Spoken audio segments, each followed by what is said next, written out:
Hey everybody, this is the English update for Wednesday, September 29th. Got some news. So this is the last day of which is my total fourth um, chemo cycle, which we um, thought would be the end. Um, so we did a bone marrow biopsy on Friday, which was the first day of this chemo round. And on Monday, so what they're looking for is a genetic marker, specifically called inversion 16.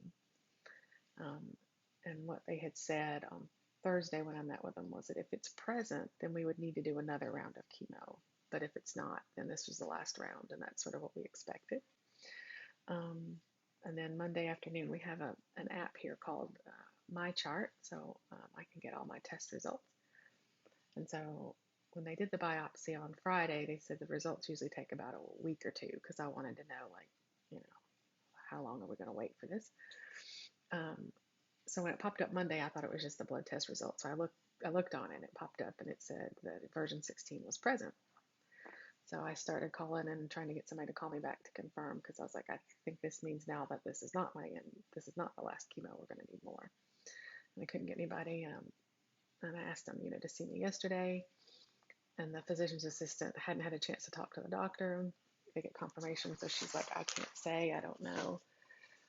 And so Mom came with me, but we really didn't get any answers. But this morning I saw Patrick, who is the physician's assistant, who was on rotation when I was admitted and for the first few weeks of my care. So he's the one I've seen the most, and just, we understand each other and doesn't bullshit me and like gets it.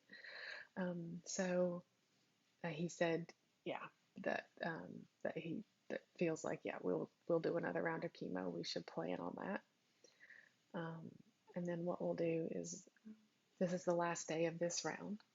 So the ones that I do outpatient are called consolidation chemo. So you initially do one in the hospital, and so then we did 3 rounds of consolidation. Now we're going to do 4, which is not unusual. Some protocols automatically do 4. They usually look for it after 2, and if it's gone, they do 3. If it's not, they do 3 and then and 4, and they're after my counts recover from this. So this is the last day. My immune system, I go through this 4-week cycle. So I do a week of chemo, a couple weeks where my numbers go low. I've been ending up in the hospital. Things start to come back up. I feel better. My immune system starts to bounce back a little. They'll do another biopsy then. If it's still present, then that would open the discussion for transplant, which we had not been planning to do because we expected, it to be gone by now. So, so at least one more round of chemo and potentially, more beyond that. But we will do that next round of chemo regardless, even if it is present after this cycle. You do the chemo to prepare for the transplant, and we'd have to talk about that and stuff. So we still do chemo until then to keep me. So, so not the news I wanted. We were ready to celebrate. This is my last day of chemo, but not likely.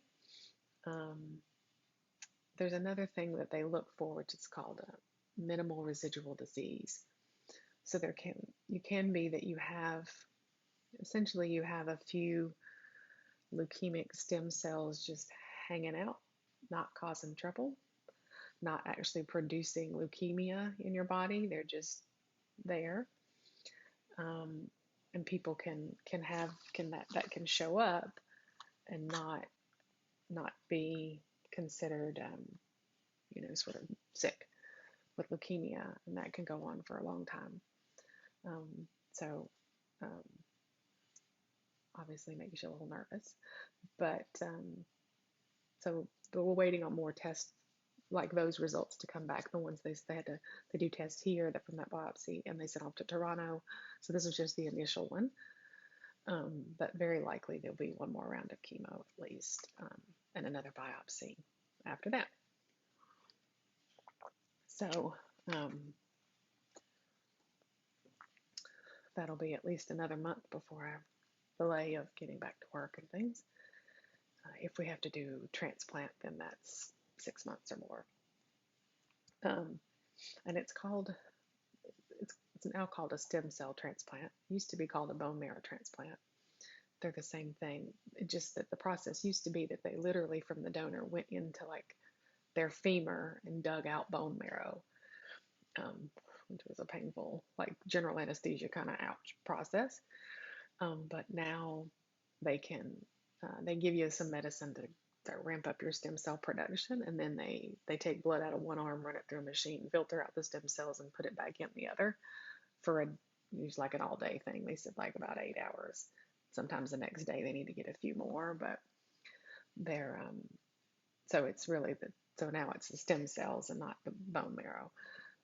The receiver, it's the same thing. It's just a different process for the donor.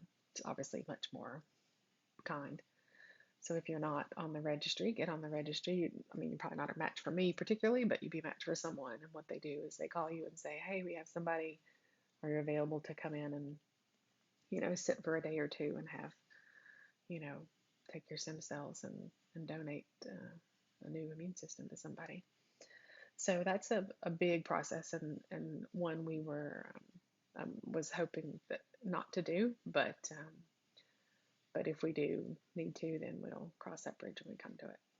So everyone's been really supportive and helpful, and we have reached out when we need, and we will continue to do so when we need things. We will let people know. We'll have to coordinate one more cycle of people coming to help, and then maybe transplant. So yeah, so kind of blah news, but potentially just one more. And like I said, a lot of the protocols have been 4 rounds of consolidation automatically. That's just what they do. And I had even asked about doing 4 just to be extra sure anyway, even if things were gone.